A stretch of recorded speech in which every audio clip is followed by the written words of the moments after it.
আসসালামু আলাইকুম। আজকেও চলে আসলাম সহজ আর অল্প সময়ের ভিতর নাস্তা বানানো যায় এমন একটা নাস্তা রেসিপি নিয়ে। তাই এখানে নিয়ে নিলাম আমি হাফ কাপ আটা, আর নিয়ে নিলাম একটু লবণ, আর অল্প একটু তেল নিয়ে নিচ্ছি 1 চা চামচের মতো।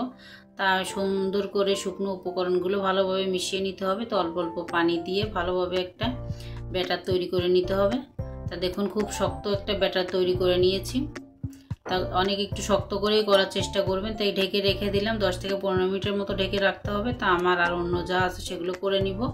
তো এখানে আমি একটা ডিম ভেঙে নিয়েছি, আর ডিমটাকে অল্প একটু তেলের ভিতরে লবণ দিয়ে ভেজে নিলাম।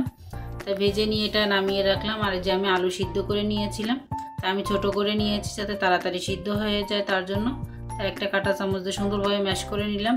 এখানে দিয়ে দিলাম কাঁচামরিচ, পেঁয়াজ কুচি। আর পেঁয়াজ কুচিটা কিন্তু আমি বেশি পাতলা করে কুচি করেছি আর কি। এই যে দেখতেই পাচ্ছেন, ছোট ছোট করে কুচি করেছি। আর বেশি পেঁয়াজ কিন্তু আমি দেই নাই, একদমই ছোট একটা পেঁয়াজ দিয়েছি। তা দিয়ে দিলাম ধনিয়া পাতা, ধনিয়া পাতাটা একটু বেশি করে দিয়েছি। আর দিয়ে দিলাম ডিমটা ভেজে রেখেছিলাম সেই ডিমটা। তাই একটু লবণ দিয়ে দিয়েছি, যেহেতু আলু দেওয়া হয়েছে, ধনিয়া পাতা দেওয়া হয়েছে তার জন্য। তাই এখানে আর একটু ম্যাগি মশলা দিয়েছি। তা ম্যাগি মশলাটা দিলে কিন্তু খেতে ভালো লাগবে। তা বা চাক মশলাও কিন্তু এখানে দিতে পারেন। তো আমার আটাটা কিন্তু খুব সুন্দরভাবে সেট হয়ে গিয়েছে। তো এখানে দেখুন, কিন্তু আমি ছোট ছোট করে একটা লেচি কেটে নিব। এখানে আমার 4টা লেচি হয়েছে। একটা লেচি আমি নিয়ে নিব। আর এই যে একটু তেল মেখে নিয়েছি, তেল মেখে নিয়ে আমি লেচিটাকে একটু তেলটা লাগিয়ে নিলাম। লেচিটাতে তেলটা লাগিয়ে আমি সুন্দরভাবে একটা রুটি বেলে নিব। তা ছোট করে একটা রুটি বেলে নিয়েছি। আর রুটিটাকে অবশ্যই চেষ্টা করুন পাতলা করে বেলে নিতে। তা আলু আর ডিম যে মেখে রেখেছিলাম সেটা আমি 2 চামচ নিয়ে নিলাম। নিয়ে এই যে কিভাবে মাথাটাকে ভেঙে নিচ্ছি সেটা দেখেই বুঝতে পারছেন। তাই যে কুচির মতো করে আর কি নিয়ে নিচ্ছি। তো এইভাবে নিয়ে আর কি সুন্দরভাবে মুখটাকে সিল করে দিতে হবে।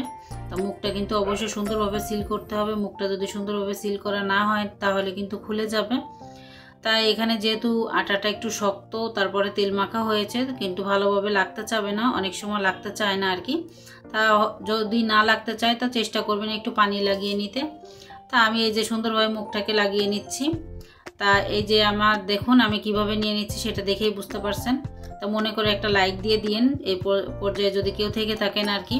অনেকে আছে অর্ধেক ভিডিও দেখে চলে যায়, আর অনেকে আছে ভিডিও ছেড়ে রেখে দেয়, তার জন্য বলছি। তা সুন্দরভাবে কিন্তু মুখটাকে আমি সিল করে নিয়েছি। এই যে একটু হাত দিয়ে চেপে চেপে একটু বড় করে নিচ্ছি। তা মুখটা কিন্তু সুন্দরভাবে সিল হয়ে গিয়েছে দেখুন। আর এই যে 2 সাইডটা আমি দেখিয়ে দিলাম। তা আমার সবগুলো কিন্তু বানানো হয়ে গিয়েছে। তা আমার 4টাতে কিন্তু 5টা হয়ে গিয়েছে। তাই এই যে এখানে আমি প্যানের ভিতর তেল দিয়ে দিলাম, আর একটা একটা করে আমি তেলের ভিতর দিয়ে দিচ্ছি। আর তেলটাকে কিন্তু হালকা গরম করতে হবে, অতিরিক্ত গরম করা যাবে না, তাহলে কালার চলে আসবে আর মশমশা হবে না আর কি, খেতে ভালো লাগবে না তার জন্য। তা আমি একটু তেলটাকে উপরে দিয়ে দিচ্ছি আর কি। আর উপরে এভাবে আর কি চামচ দিয়ে তেলটা দিতে হবে, তাহলে কিন্তু খুব সুন্দরভাবে সব সাইডটা সুন্দরভাবে হবে। তাই যে দেখুন এক সাইড কিন্তু আমার মানে একটু হয়েছে, তা আমি উল্টিয়ে দিচ্ছি। উল্টিয়ে দিলে দেখবেন যে ফুলে উঠবে একটু পরেই। সুন্দরভাবে কিন্তু ফুলে উঠতেছে, দেখতেই পাচ্ছেন। তা অল্প তেল কিন্তু লাগে, যে তেল বেশি দেওয়া হয়েছে তাতে কি কিন্তু তেলটা কিন্তু অল্পই লেগেছে। তো এই যে আমার কিন্তু হয়ে গিয়েছে, আমি আর পছন্দ মতো আমি কালার নিয়ে চলে এসেছি। এখন আমি উঠিয়ে নিচ্ছি। আর যখন নামিয়ে নেবেন তখন একটু জালটা বাড়িয়ে দিবেন, তাহলে দেখবেন তেলটা আরও কম লাগবে। তাই যে দেখুন কত সুন্দর হয়েছে, কালারটা কিন্তু মাশাআল্লাহ খুবই সুন্দর এসেছে। তা আপনাদের মাঝে দেখিয়ে দিচ্ছি। তা ভিডিওটা করার জন্য আমি তাড়াতাড়ি আর কি করে নিয়েছি। তা কিন্তু প্রচুর গরম, হাত দেওয়া যাচ্ছে না, দেখেই বুঝতে পারছেন। তা দেখুন ভিতরে মাশাআল্লাহ কত সুন্দর লাগছে। আর আজকের মতো বিদায় নিচ্ছি। আল্লাহ হাফেজ, আসসালাম।